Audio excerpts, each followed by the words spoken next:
I think that with Greta's approach, it was a mixture of getting to know us as individual humans and then fusing that with what she saw for these various Barbies. Like, I'm Nobel Prize winning Barbie and I'm a writer, and so what does that look like and how do I bring myself to that?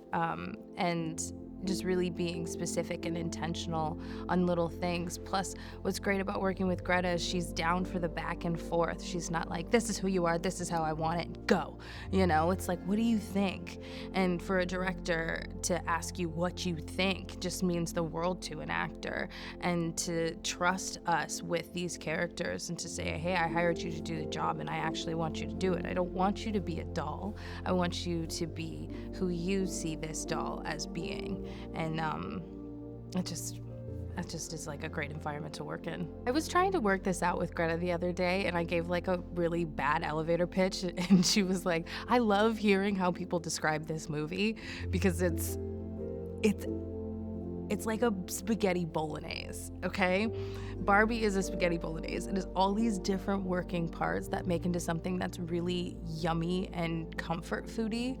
So you've got all of this bubblegum, Barbie land, dream house, big hair, pink everything. And it comes together in this wholesome story about a woman finding herself. And you deal with toxic masculinity and the patriarchy and men having an identity crisis, which as a Black woman was like, oh, are you? But it's just really smart and well thought out. I think it's really important for young girls to see the various types of Barbies that we're representing in this movie, because we don't see that all the time. We don't see that in general, let alone with our child doll representations. And so to have that is just so important.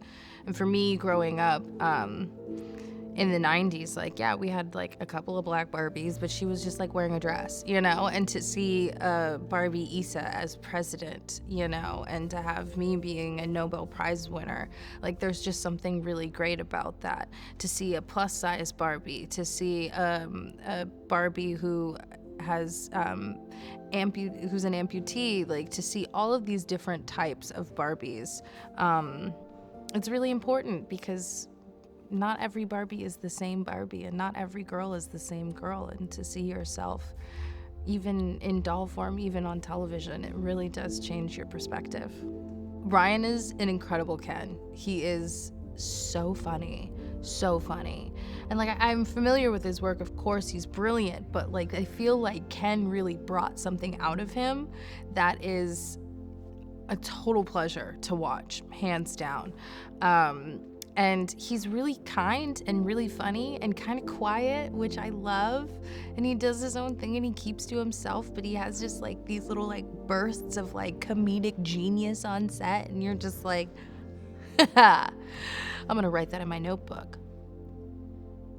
There's so much play in how she directs, that it creates a real safe space in order for you to feel like you can try something. And I think you'll really be able to see that with this movie because everyone's trying something different and it's landing. And I don't know if the things I'm doing is landing, but like, I'm watching other people do stuff and I'm like, that hits, you know what I mean? So we'll see in the final product, but it's just really beautiful to work with someone who creates a safe space for her artists in order for them to really flourish.